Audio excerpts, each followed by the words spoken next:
తెలుగు జాతి ఆత్మగౌరవం పౌరుషం అంటే గుర్తుకొచ్చేది ఎన్టీఆర్ అని ఎన్టీఆర్ స్ఫూర్తితో స్వర్ణాంధ్ర విజన్ 2047 కల సాకారం చేసుకుందామని సీఎం చంద్రబాబు పిలుపునిచ్చారు. మనకు తెలిసిన మనం చూసిన ఏకైక యుగ పురుషుడు ఎన్టీఆర్ అని అన్నారు. తెలుగు ప్రజల గుండెల్లో ఎన్టీఆర్ చిరస్మరణీయుడని తెలిపారు. సినీ రాజకీయ రంగాల్లో ఎన్టీఆర్ది చెరుగని ముద్ర అని పేర్కొన్నారు. జాతీయ భావాలతో ప్రాంతీయ పార్టీ నడిపిన ఏకైక వ్యక్తి ఎన్టీఆర్ అని తెలిపారు. ఎన్టీఆర్కు భారతరత్న సాధిస్తామన్నారు. కృష్ణా జిల్లా పెనమలూరు నియోజకవర్గం పోరంకిలో NTR literature souvenir and website committee ఆధ్వర్యంలో నిర్వహించిన ఎన్టీఆర్ సినీ వజ్రోత్సవ వేడుకల్లో సీఎం చంద్రబాబు పాల్గొన్నారు.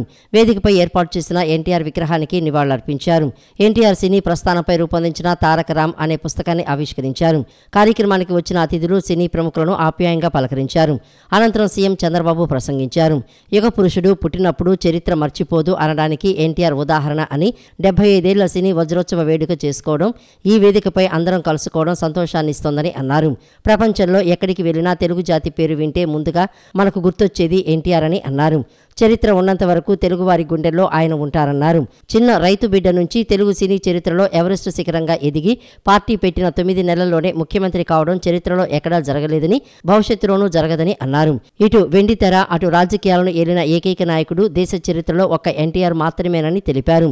రంగం ఏదైనా ఆయన అడుగుపెట్టిన ప్రతి చోట సువర్ణాధ్యాయమేనని పేర్కొన్నారు. ఎన్టీఆర్కు భారతరత్న ఇవ్వడం దేశాన్ని గౌరవించటమేనని, ఆయనకు భారతరత్న సాధించి తీరుతామని అన్నారు. ఎన్టీఆర్ బాటలో పయనిద్దాం, ప్రపంచంలోనే తెలుగు జాతిని నెంబర్ 1గా చేసే బాధ్యత తనదని, భారతదేశ అభివృద్ధిలో మన తెలుగు జాతి భాగస్వామ్యం కావాలని పేర్కొన్నారు. తెలుగు జాతి పేరు ఇంటేనే గుర్తు వచ్చే ఏకైక వ్యక్తి ఎన్టీఆర్. చరిత్ర ఉన్నంత వరకు తెలుగువారి గుండెల్లో ఉండే ఏకైక వ్యక్తి ఎన్టీఆర్ అని చెప్పి కూడా నేను మీకు తెలియజేస్తున్నా. అచ్చ తెలుగుదనం, తెలుగువాడి ఆత్మగౌరవం రెండింటికి అర్థం ఎన్టీఆర్. ఒక చిన్న రైతు బిడ్డ నుంచి తెలుగు సినీ చరిత్రలో ఒక ఎవరెస్ట్గా ఎదగడం, 9 నెలల్లోనే పార్టీ పెట్టి ముఖ్యమంత్రి కావడం చరిత్రలో ఎక్కడా జరగలేదు. భవిష్యత్తులో కూడా జరుగుతుందనే నమ్మకం కూడా లేదు, జరగదు. ఇటు వెండి తెరను కానీ అటు రాజకీయాలు ఏలిన ఏకైక నాయకుడు భారతదేశ చరిత్రలో ఒక్క ఎన్టీఆర్ అని చెప్పి కూడా నేను మీకు తెలియజేస్తున్నా. రంగం ఏదైనా ఆయన అడుగుపెట్టిన ప్రతి చోట సువర్ణ అధ్యయనమే. ఎన్టీఆర్ నటించే తొలి చిత్రం మన దేశం. విడుదలై 70 సంవత్సరాలు. 70 సంవత్సరాలైనా ఆయన లేకపోతే మనం ఈరోజు జరుపుకుంటున్నామంటే అది ఎన్టీఆర్ అని చెప్పి కూడా నేను మీకు తెలియజేసుకుంటున్నా.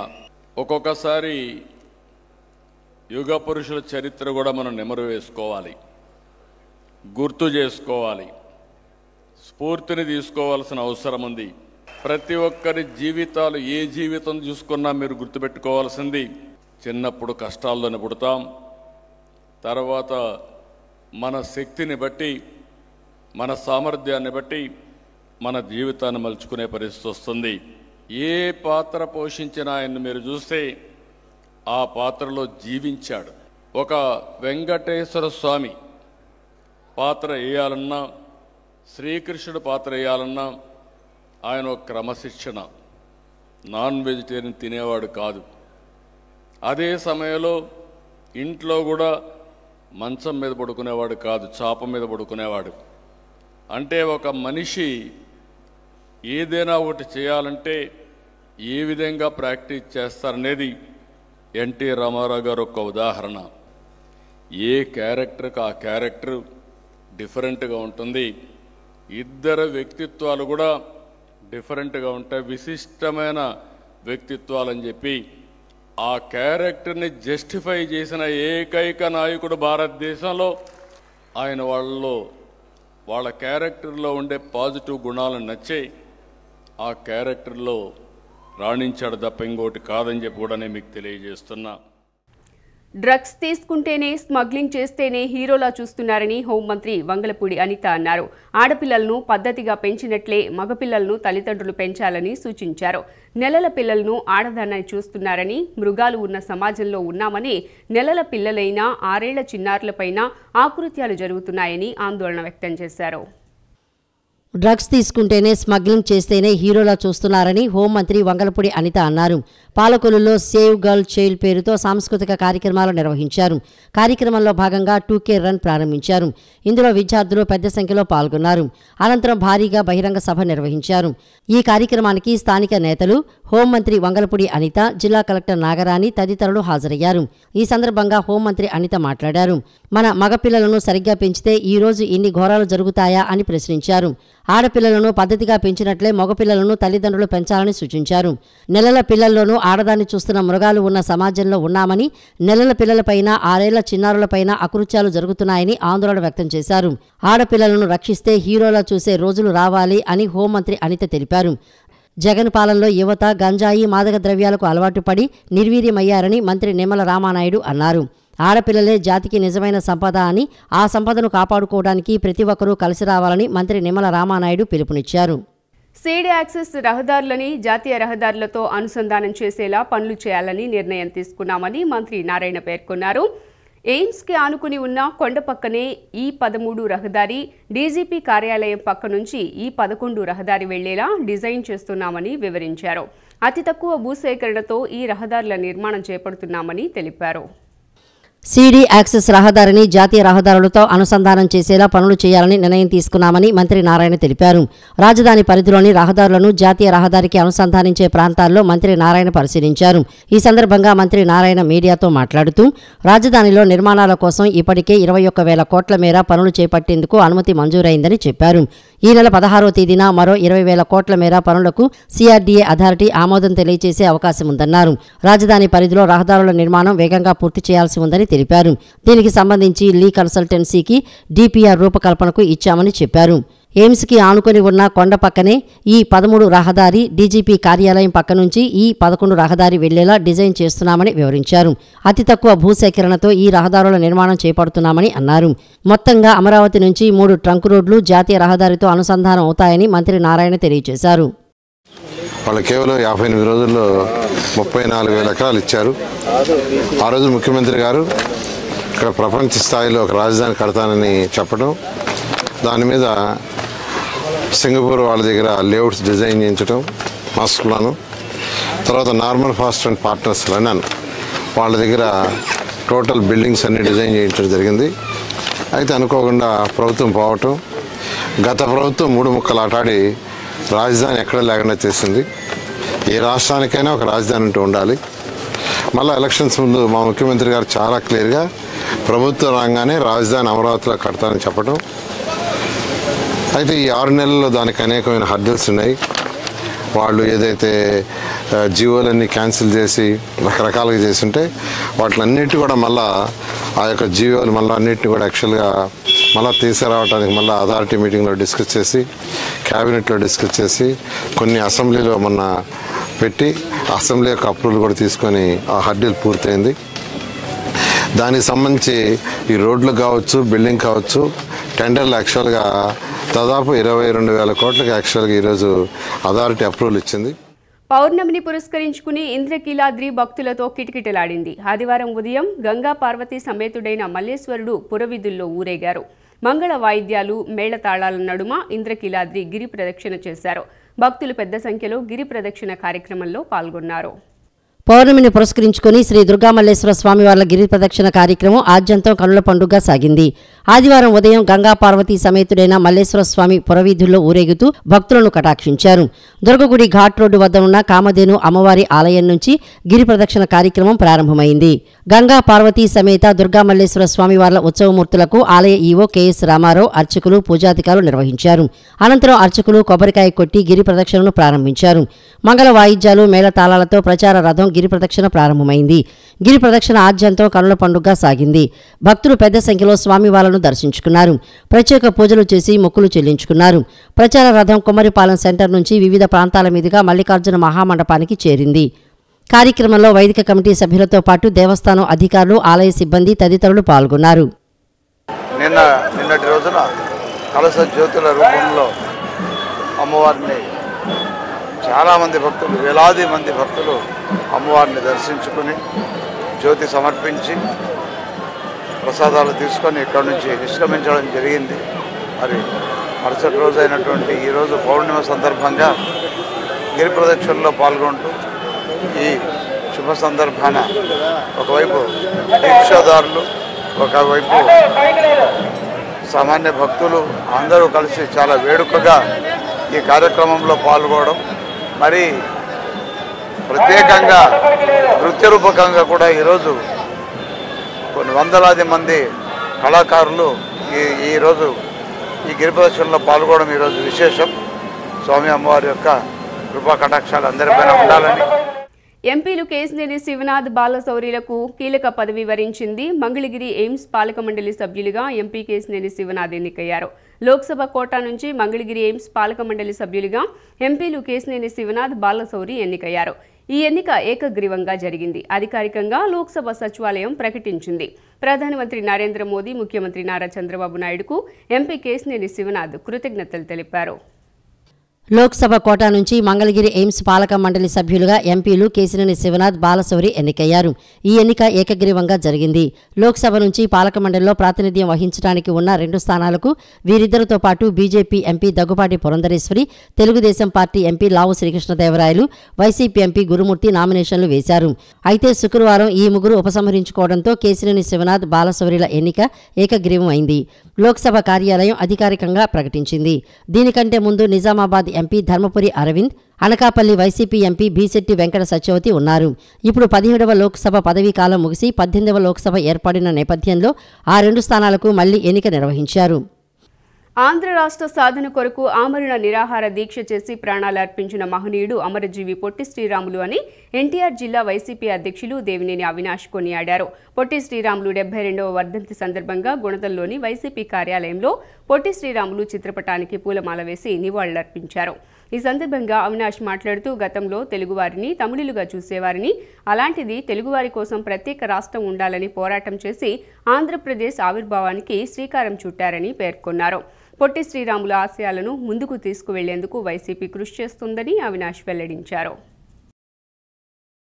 ఆంధ్రప్రదేశ్ రాష్ట్రం అవతరిస్తమే కాకుండా ఈరోజు గతంలో తెలుగు వాళ్ళని గారు తమిళియన్స్ అని పిలిచే క్రమంలో ఆ విధంగా ఉండేది.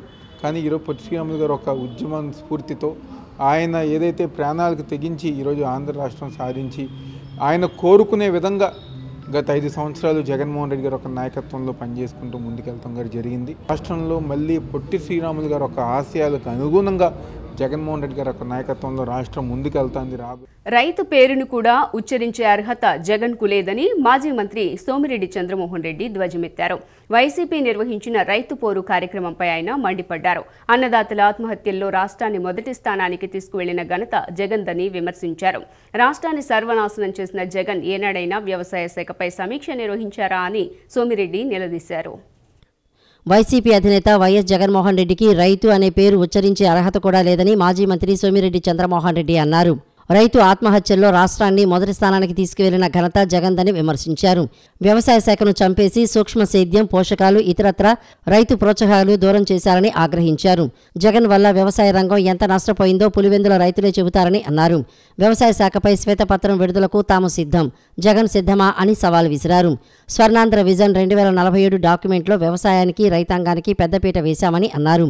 తాడేపల్లి ప్యాలెస్లో గోళ్లు గిల్లుకుంటూ కూర్చొని రాష్ట్రాన్ని సర్వనాశనం చేసిన జగన్ ఏనాడైనా వ్యవసాయ శాఖపై సమీక్ష జరిపారా అని ప్రశ్నించారు. A2 వియ్యంకుడి సాయంతో రేషన్ బియ్యం విదేశాలకు పంపి కోట్లు దండుకోవడం ఒక్కటే జగన్ చేశారని ఆరోపించారు.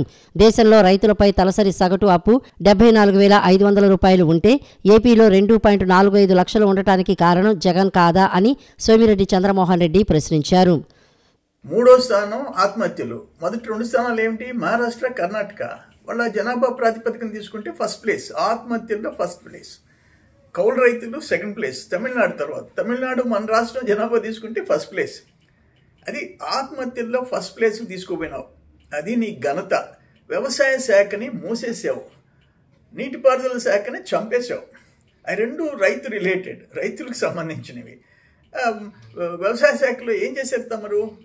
నీరెళ్ళి పులివెందులకు పోయి అయ్యా బిందు తుంపర్ల సేద్యం చంద్రబాబు నాయుడు ఎట్టి చేశాడు, నేను ఎట్టి చేశాను, సూక్ష్మ పోషక పదార్థాలు మైక్రోన్యూట్రియంట్స్ ఆయన ఫ్రీగా ఇచ్చాడు, నేనేమి ఇచ్చాను, మెకనైజేషన్ యాంత్రీకరణ, ఒక స్ప్రేయర్ దగ్గర నుంచి, ఒక పట్ట నుంచి, రోటివేటర్ నుంచి, కల్టివేటర్ నుంచి హార్వెస్టర్స్ దాకా ఆయనేమి ఇచ్చాడు, నేనేమి ఇచ్చాను. ఒక్కసారి అడుగు, నీ పులివెందులు అడుగు, నీ కడపలో అడుగు, ఎవరేం చేస్తారని. శాఖని మూసేసావు. మైక్రో ఇరిగేషన్ లేదు, మెకనైజేషన్ లేదు, మైక్రో న్యూట్రియంట్స్ లేదు, మైక్రో న్యూట్రియంట్స్ ఫ్రీగా ఇచ్చాం, నువ్వు అన్నీ మూసేసేసావు. ఆగ్రాన రైతు ధాన్యం కొలిస్తే ఇప్పుడు 48 అవర్స్లో డబ్బులు ఇస్తున్నాం. అంతకుముందు మా గవర్నమెంట్లో 1 వీక్లో ఇచ్చేవాడు, ఇప్పుడు 48 అవర్స్. నువ్వు 5 నెలలు 6 నెలలు. యావరేజీ దేశంలో రైతు అప్పు 74,500 యావరేజ్ అప్పు ఉంటే ఏపీలో నీ టైంలో 2,45,000 అప్పు. 74,500 ఎక్కడ? 2,45,000 ఎక్కడ? అవినీతి చక్రవర్తి అదానీ వైపు ఉంటారా, రాష్ట్ర ప్రజల పక్షాన ఉంటారా? చంద్రబాబు, పవన్ కళ్యాణ్ తేల్చుకోవాలని సిపిఎం రాష్ట్ర నాయకులు సిహెచ్ బాబురావు వ్యాఖ్యానించారు. అదానీ, జగన్ అవినీతి కూటమి సర్కార్ కాపాడుతోందని దుయ్యబట్టారు. ప్రజలపైన 1,00,000 కోట్ల రూపాయల పైగా విద్యుత్ భారం మోపే అదానీ ఒప్పందాన్ని తక్షణమే రద్దు చేయాలని బాబురావు డిమాండ్ చేశారు. కూటమి ప్రభుత్వం పెంచిన విద్యుత్ ఛార్జీలపై ప్రజాగ్రహం వెల్లువెత్తుతోంది. పెంచిన 15,456 కోట్ల రూపాయల సర్దుబాటు ఛార్జీల భారం తగ్గించడంతో పాటు అదానీ స్మార్ట్ మీటర్ల ఏర్పాటును వెంటనే నిలిపివేయాలని సిపిఎం రాష్ట్ర నాయకులు సిహెచ్ బాబురావు డిమాండ్ చేశారు. సెంట్రల్ నియోజకవర్గం 64వ డివిజన్ పాయికాపురంలోని ప్రజాశక్తి నగర్లో సిపిఎం శ్రేణులతో కలిసి బాబురావు పర్యటించారు. ఇంటింటికి తిరిగి విద్యుత్ బిల్లులను పరిశీలించారు. స్థానిక ప్రజలతో మాట్లాడారు. ఈ సందర్భంగా గతంలో ఎన్నడూ తమకు ఇంత పెద్ద మొత్తంలో బిల్లు రాలేదని స్థానికులు వాపోయారు. పెద్దిరాజు అనే వినియోగదారుడు 53 యూనిట్లు వినియోగించగా 466 రూపాయలు బిల్లు వచ్చిందని, అందులో అసలు ఛార్జీలు 126 రూపాయలు కాగా 340 రూపాయలు అదనపు ఛార్జీలు వేసినట్లు స్థానికులు బాబురావు దృష్టికి తీసుకువెళ్లారు. ఈ సందర్భంగా బాబురావు మాట్లాడుతూ, గత వైసీపీ సర్కార్ పెంచిన విద్యుత్ ఛార్జీలను తగ్గిస్తామని చెప్పి ఎన్నికల్లో హామీ ఇచ్చి అధికారంలోకి వచ్చిన కూటమి ప్రభుత్వం ఉన్న భారాలను తగ్గించకపోగా మరిన్ని భారాలు వేయటం దారుణమని మండిపడ్డారు. కార్పొరేట్ల లాభాల కోసం విద్యుత్ సర్దుబాటు ఛార్జీల పేరుతో ప్రజలను బలి చేయటం తగదన్నారు. ప్రజలపై 1,00,000 కోట్ల రూపాయలకు పైగా విద్యుత్ భారం మోపే అదానీ విద్యుత్ ఒప్పందాన్ని రద్దు చేయాలని బాబురావు కూటమి ప్రభుత్వాన్ని డిమాండ్ చేశారు. బాధుడు ఉండదని చంద్రబాబు గారు, మోడీ గారు, పవన్ కళ్యాణ్ గారు మాటిచ్చారు. జనం నమ్మారు, ఓటేశారు. కానీ ఈ నెల బిల్లులు చూస్తే బిల్లులన్నీ పెంచేశారు. సర్దుబాటు ఛార్జీల పేరుతో విపరీతమైన భారం వేశారు. 2 ఏళ్ల క్రితం వాడుకున్న కరెంటుకి ఇవాళ బిల్లు కట్టించుకుంటున్నారు. దీనికి తోడు మళ్ళీ వచ్చే నెల నుండి ఇంకొక రకమైనటువంటి సర్దుబాటు ఛార్జీల పేరుతో మళ్ళీ భారం వేయడానికి ప్రభుత్వం సిద్ధపడుతోంది. ముఖ్యమంత్రి గారేమో కలెక్టర్ల మీటింగ్లో కరెంటు ఛార్జీలు యూనిట్కి 30 పైసలు 40 పైసలు తగ్గాలంటున్నారు. యూనిట్కి 30 పైసలు 40 పైసలు తగ్గడం కాదు, ఇక్కడ పెంచారు. తగ్గించిన సంగతి తర్వాత ఉన్నతే పెంచింది ఎందుకు పెంచారు? ఏమంటే ఇది మా పాపం కాదని, మీ పాపం కాదని చెప్పుకుంటున్నారు. అలాగే రేపు ఏప్రిల్ నుండి మీకు ఎవరికి కరెంటు ఛార్జీలు పెంచట్లేదు అన్నారు. అసలు ఇప్పటికే 15,500 కోట్ల రూపాయలు 2 సార్లుగా కరెంటు ఛార్జీలు పెంచి ఇంకా మేము పెంచట్లేదని పచ్చి అబద్ధం. అలాగే ఇప్పుడు దీనికి తోడు మీటర్లు, కొత్తగా స్మార్ట్ మీటర్లు పెడుతున్నారు. ఈ స్మార్ట్ మీటర్ల వల్ల ప్రతి ఇంటికి దాదాపు 1,50,00,000 ఇళ్లకి నెలకి మొత్తం ఆ మీటర్కి అయ్యే ఖర్చు 10,000 రూపాయలు చొప్పున, అదొక 15,000 కోట్ల రూపాయల పైన జనం నెత్తిన భారం పడతారు. ఇప్పుడు అదానీ గారితో ఒప్పందం చేసుకున్నారు 25 ఏళ్ళు సూర్యరశ్మి నుండి వచ్చే సోలార్ విద్యుత్. దీనివల్ల 25 ఏళ్లలో అధిక రేట్లు పెట్టి లంచాలు ఇచ్చి ఒప్పందం చేసుకుంటే దానివల్ల 1,00,000 కోట్లు భారం పడుతుంది. మరి ఇన్ని రకాల భారాలు ఈ 1 సంవత్సరమే కాదు, మనం చచ్చిపోయినా మన వారసులు కూడా కట్టాల్సిందే. కృష్ణలంక రాణిగారి తోటలో కలస జ్యోతి ఊరేగింపు దేదీప్యమానంగా జరిగింది. గుడ్ మార్నింగ్ టీ స్టాల్ తారా సురేష్ ఆధ్వర్యంలో 160 మంది భవానీలు కలస జ్యోతులతో దుర్గమ్మ ఆలయం వరకు భక్తి శ్రద్ధలతో ఊరేగింపుగా వెళ్లారు. జై భవానీ, జై జై భవానీ నామస్మరణతో కృష్ణలంక పురవీధులు పులకించాయి. కృష్ణలంక రాణిగారి తోటలో గుడ్ మార్నింగ్ టీ స్టాల్ తారా సురేష్ ఆధ్వర్యంలో కలశ జ్యోతులు ఉత్సవం శోభాయమానంగా జరిగింది. భవానీ దీక్షాదారులు జగన్మాత దుర్గమ్మకు పూజలు చేసి కానుకలు సమర్పించారు. అనంతరం గురుభవానీ బలగాని నరసయ్య కలశ జ్యోతులను వెలిగించారు. రాణిగారి తోట నుండి కృష్ణలంక మీదుగా, అక్కడి నుండి ప్రకాశం బ్యారేజీ మీదుగా కెనాల్ రోడ్డుపై వంతెన మీదుగా ఊరేగింపుగా దుర్గమ్మ ఆలయానికి చేరుకున్నారు. భక్తులు భవానీ నామస్మరణ చేస్తూ ఊరేగింపుగా వెళ్తుంటే అక్కడి వాతావరణం కనుల పండుగగా మారింది. ఈ సందర్భంగా తారా సురేష్ మాట్లాడుతూ ప్రతి సంవత్సరం కలశజ్యోతి ఉత్సవం నిర్వహిస్తున్నట్లు చెప్పారు. సుమారు 160 మంది భవానీలు కలశాలు ఇస్తున్నామని పేర్కొన్నారు. దుర్గమ్మ దయతో ప్రజలందరూ ఆయురారోగ్యాలతో ఉండాలని ఆకాంక్షించారు.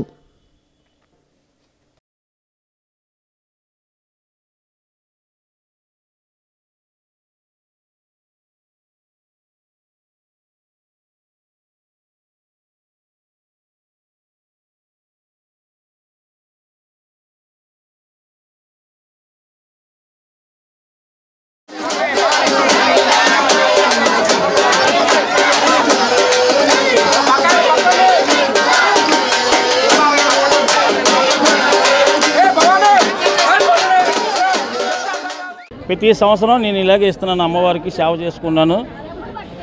ఇలాగే ప్రతి సంవత్సరం 151, 160 నుంచి ఇస్తున్నాను. ఆ రాష్ట్ర ప్రజలు బాగుండాలి, భవానీలు, అయ్యప్పలు, శివయ్యలు అందరూ బాగుండాలని, ఆరోగ్యాలతో అట్టైశ్వర్యాలతో వాళ్ళ పిల్లాపాపలు చల్లగా ఉండాలని ఆ అమ్మకు సేవ చేసుకున్నాను. నేను సుమారు ఎంతమందికి ఇస్తున్నారు? సుమారు అంటే 170, 160 వరకు ఇస్తున్నాను స్వామి ప్రతి సంవత్సరం. ఈ తాపం ఇంకా పెరిగారు. గత 8 సంవత్సరాల నుంచి నాకు సహకరిస్తున్నాడు, నేను అతనికి సహకరిస్తున్నాను. ఇక్కడ గత సంవత్సరం నుంచి ఎప్పుడో చేశాము. ఇక్కడ ఈ స్వామి ఈరోజు పీఠం పెట్టి, అమ్మవారి పీఠం పెట్టి, కలశం పెట్టి, అలాగే పడి పూజ పెట్టి, పూజ చేసి ఎంతోమందికి ఒక 150, 170 మంది దాకా కలిసిన జ్యోతులు అందజేస్తున్నాము. ఎవరి దగ్గర రూపాయి తీసుకోము. అమ్మవారి సేవకు కృపణ కావాలని చెప్పేసి మేమందరం కోరుకున్నాం.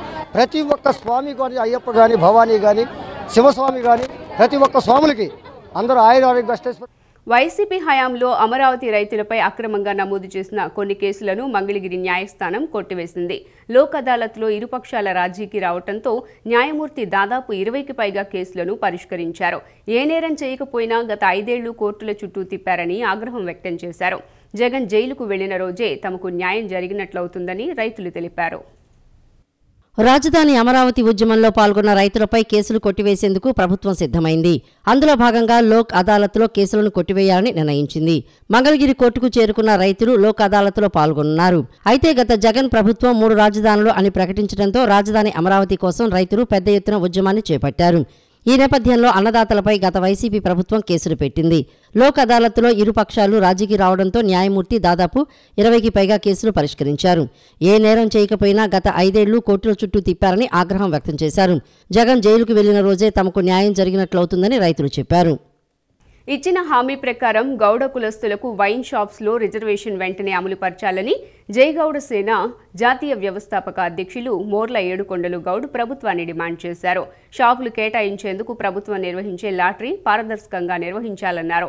రిజర్వేషన్ షాపుల విషయంలో నాన్ రిఫండబుల్ డిపాజిట్ పద్ధతి తొలగించి షాపులు దక్కని గౌడ బిడ్డల బిడ్ అమౌంట్ని తిరిగి చెల్లించాలని కోరారు. ప్రభుత్వం ఇచ్చిన హామీ ప్రకారం గౌడ కులస్తులకు వైన్స్ షాపుల్లో రిజర్వేషన్ వెంటనే అమలు పరచాలని, 10% రిజర్వేషన్ ప్రకారం ఆంధ్రప్రదేశ్ రాష్ట్రంలో 336 షాపులకు వెంటనే కేటాయించాలని జై గౌడ సేన జాతీయ వ్యవస్థాపక అధ్యక్షులు మోర్ల ఏడుకొండలు గౌడ్ డిమాండ్ చేశారు. గాంధీనగర్లోని ప్రెస్ క్లబ్లో నిర్వహించిన విలేకరుల సమావేశంలో ఆయన మాట్లాడుతూ ప్రభుత్వం ప్రకటించిన ప్రీమియం స్టోర్లు 12 నుంచి కనీసం 1 రిజర్వేషన్ల ప్రకారం గౌడ కులస్తులకు కేటాయించాలని అన్నారు. గౌడ రిజర్వేషన్ షాపుల వార్షిక పన్నులో 50% సబ్సిడీ ఇవ్వాలన్నారు. గౌడ రిజర్వేషన్ షాపుల విషయంలో ప్రభుత్వం గౌడ సంఘాల నాయకులతో సమావేశం ఏర్పాటు చేసి కుల పెద్దల అభిప్రాయం సేకరించాలన్నారు. గౌడ రిజర్వేషన్ షాపుల విషయంలో రాజకీయ నాయకుల జోక్యం లేకుండా ప్రభుత్వం రక్షణ కల్పించాలని కోరారు. షాపులు కేటాయించేందుకు ప్రభుత్వం నిర్వహించే లాటరీ పారదర్శకంగా నిర్వహించాలన్నారు. రిజర్వేషన్ షాపుల విషయంలో నాన్ రిఫండబుల్ పాజిటివ్ పద్ధతి తొలగించి షాపులు దక్కని గౌడ బిడ్డల బిడ్ అమౌంట్ తిరిగి చెల్లించాలని డిమాండ్ చేశారు. జనరల్లో షాప్స్ ఏదైతే మనకి ప్రకటించడం జరిగిందో వాటితో పాటు మా గౌడ రిజర్వేషన్ షాపులు ప్రకటించకుండా ఇప్పటివరకు కూటమి ప్రభుత్వం దాన్ని ప్రొలాంగ్ చేస్తూ రావడం జరుగుతుంది. కాబట్టి గౌడ వైన్ సిండికేట్ సభ్యుల నుంచి రిజర్వేషన్ వైన్స్ రిజర్వేషన్ సిండికేట్ సభ్యుల నుంచి మేము ఒకటే ప్రభుత్వానికి విన్నవించుకుంటున్నాం. ప్రభుత్వం అసలు గౌడులకు ఇచ్చిన 10% రిజర్వేషన్ వైన్ షాపులు ఇస్తుందా ఇవ్వదా, ఇచ్చే ఆలోచన ఉందా లేదా, దీని మీద వెంటనే ప్రకటన చేయాలి. తర్వాత ఈ వైన్ షాపులు ఇచ్చేటైతే, ఎందుకంటే ఇప్పుడు జనరల్లో ఏదైతే వైన్ షాపులు ఇచ్చారో దానికి సంబంధించి ప్రభుత్వం 20% కమిషన్ ఇస్తానని చెప్పేసి చెప్పింది. కానీ జనరల్లో 9.5% కమిషనే వస్తుంది. కాబట్టి ఆ విధంగా ఆ 9.5% మీద వ్యాపారాలు చేసే పరిస్థితి లేదు. కాబట్టి ఏదైతే గవర్నమెంట్ గౌడ వైన్ రిజర్వేషన్ షాపులు ఇస్తుందో వాటికి ఏదైతే గవర్నమెంట్ ఏదైతే సీనరేజ్ 50 లక్షల నుంచి 80 లక్షలు మార్జిన్ పెట్టుకుందో సంవత్సరానికి, దానిలో 50% సబ్సిడీ గౌడ వైన్ రిజర్వేషన్ షాపులకి ఇవ్వాలని చెప్పేసి మేము ప్రభుత్వాన్ని డిమాండ్ చేస్తున్నాం. అదేవిధంగా ఏదైతే టోకెన్ అమౌంట్ ఉందో 2 లక్షల రూపాయలు నాన్ రిఫండబుల్ డిపాజిట్ తీసుకుంటుంది. జనరల్లో లాగా కాకుండా మాకు రిజర్వేషన్ ఇస్తున్నారు కాబట్టి నాన్ రిఫండబుల్ డిపాజిట్ ఏదైతే 2 లక్షలు ఉందో ఎవరైతే షాప్కి అలాట్ అయిందో వాళ్ళని వదిలేసి మిగిలిన వాళ్ళందరికీ డిపాజిట్ అమౌంట్ తిరిగి చెల్లించే విధంగా. సిటీ న్యూస్ ఇంతటితో సమాప్తం. తిరిగి వార్తల్లో మళ్ళీ కలుద్దాం. అంతవరకు సెలవు. నమస్కారం.